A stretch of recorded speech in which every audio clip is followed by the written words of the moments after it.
Welcome to another episode of Rusted Rides. This is a Shelby Cobra replica kit car. It's going to get some fiberglass repair as well as a full respray. Lots of work to do, so let's get into it.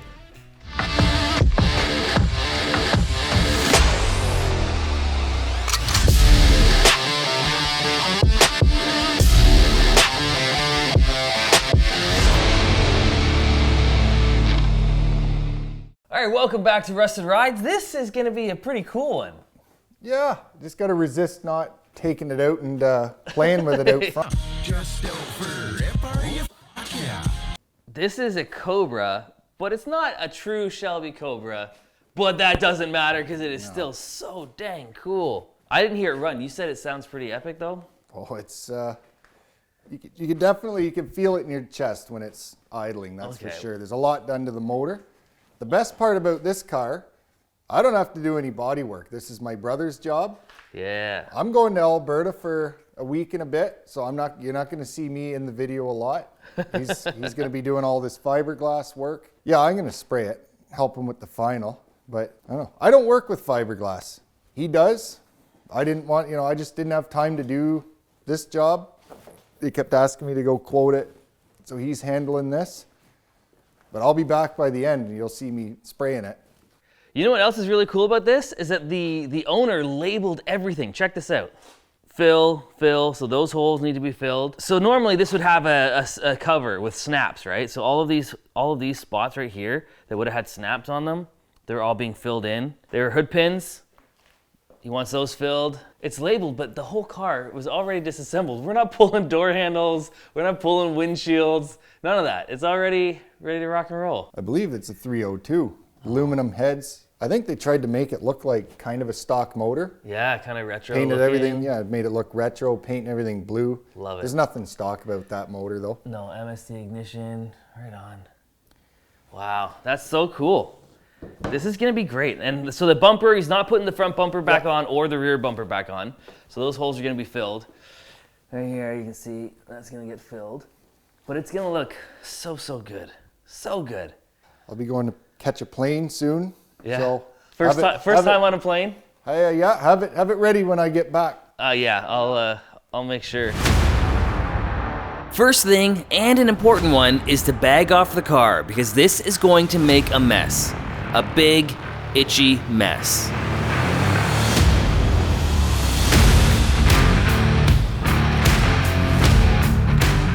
Then it was time to prep the spots that needed repair by bowling out the area so that the glass and resin could sit down in.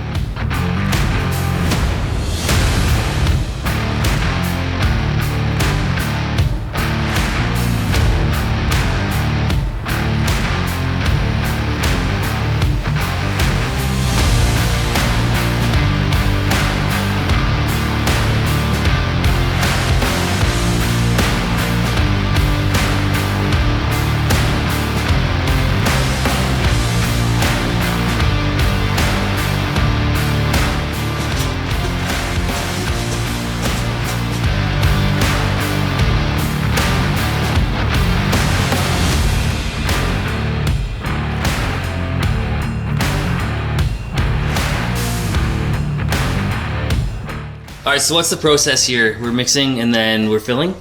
Yeah, so don't laugh at my old scale, but basically I zero it by starting at 3 because that's a 3 gram cup. Supposed to add 2% hardener, which works out to 6 milligrams. Well, 6 milligrams from there. See, that's just a few drops.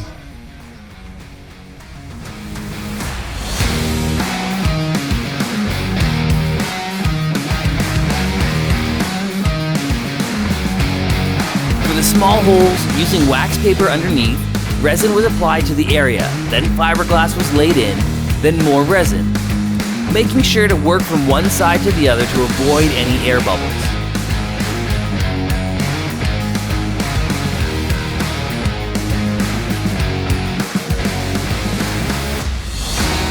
When everything cured, it was time to sand them down and repeat the process with a second layer of glass.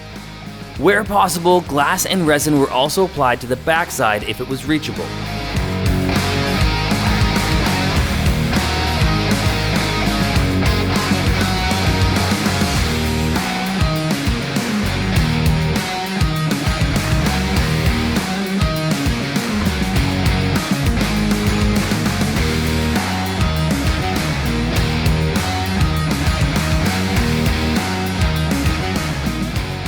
The Shelby Cobra, or the AC Cobra, is a sports car originally designed and manufactured by British company AC Cars with a Ford V8 engine.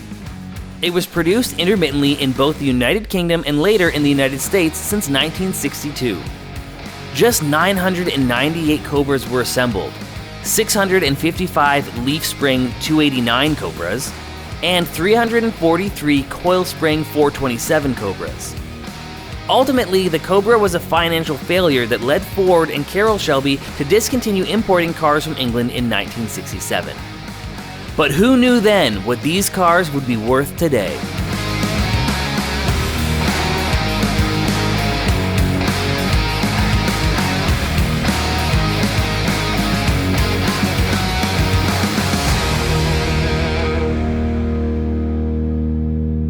Cam, we're here doing all this work, mostly Lucas, but I'm here watching him do it, and I'm gonna get my hands dirty too. So get back from Alberta, we need to paint this thing. Let's move along.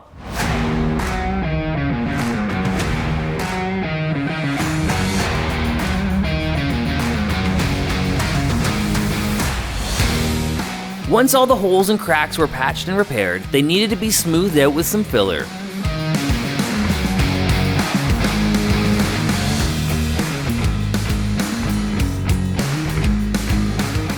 Multiple rounds of filling and sanding later, the Cobra was ready for a guide coat of primer. And Cam was home just in time to spray that primer.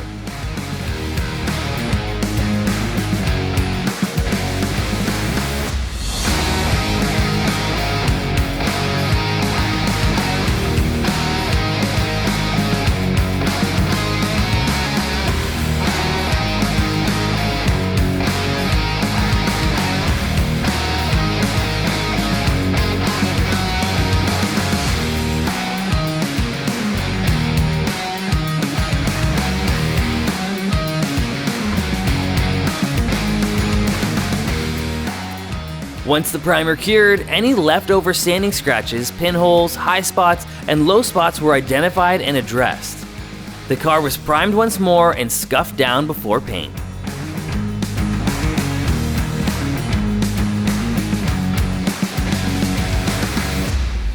All right, I'm back from Alberta, and I arrived home to a perfectly prepped car. You're welcome. Yeah, Luke's been hard at work. Let's show him what we're spraying. Chosen by the owner, we're using single stage Nason. It's from Napa Auto Parts in Port Perry. They're not sponsoring us, but maybe if I give them enough shout outs, might get lucky. So let's mix it up and hope for the best. Ooh, it's like a gunmetal gray. Nice choice.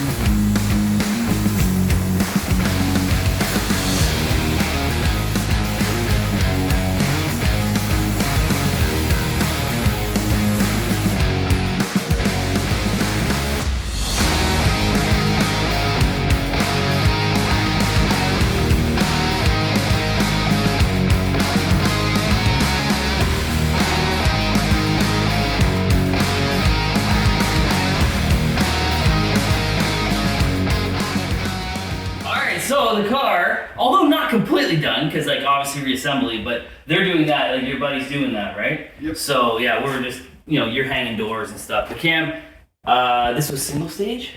That it is. Okay, tell us exactly like how it went down and how you feel about it. Went down on the car. I guess, we showcased that product in a couple videos. Just Nason single stage. Yeah. Yeah. But like it laid out so nice. Like there's no orange peel. The thing is so smooth. Obviously there's a couple dust nibs, but you said you're gonna give it a wet sand for this guy because it's a Yeah, it's a little, it's supposed to be a show car. So it's gonna get the show car treatment. But like, man, how many layers of like fiberglass and like, because you kind of went over and above for these things. So there were screw holes, like snaps for the cover to go over this thing. So just literally tiny screw holes, but like so you could have just epoxied it, but you did more than that. Yeah, I got the cloth laid in. I got at least 2 layers on the screw holes and then 3 to 4 on the bigger holes. This section right here was by far the most work. Everywhere else, 1 skim of glass, 1 skim of filler, and then it all came out with the primer. This, there's probably 3 or 4 layers that weren't on camera, but sculpting out that radius, because it had cracks, there's cloth up in there, and of course the holes, they were on both sides, but I wrapped this in cloth, and there's some cloth down here for the cracks. I think eliminating the bumper holes is actually a structural upgrade. And everything on top is the most critical to be sanded straight and look good. Usually your body works down around the bottom on metal cars, so everything on this car, as you see, had to be pretty well as perfect as I could get it. It turned out good, I think. I think so. So that's the Cobra kit car right there. It would be really cool to talk to your buddy, and once it's done, and they like reassemble all the interior and everything, lights and everything, to get some like finish shots, maybe some driving shots. It'd be really cool. So maybe we'll revisit this in a little while, but that's it. Nice. So I guess that's it for this one. Now we've got. Stay tuned. Yeah, we got more rust to put back on the channel. I don't do fiberglass work, but there's gonna be a lot of metal work in this one. Yeah. All right. We'll see you guys next time. You guys need a sign off. You need a cool sign off. Let's come up with one. Give me a sign off. Okay. Camera. Jesus, we'll get Well, that's a wrap on this project, so stay tuned for the next Rusted Ride. Nah. No, you went. Okay, hold on, I'll do another one. Well, until the next Rusted Rides, we'll see you later. That's really bad. Perfect. All right. No, but seriously, subscribe because I want cake, so. Oh yeah, we didn't even mention that yet. Yeah, subscribe. We need to get a I'm gonna 10K. make the boys a cake, and then we're gonna go to the buffet, so. We're so close. You guys are so close. Very close. There's not a lot of rust on the body. That's a win. Yeah. Seeing as that was fiberglass. This is made of plastic.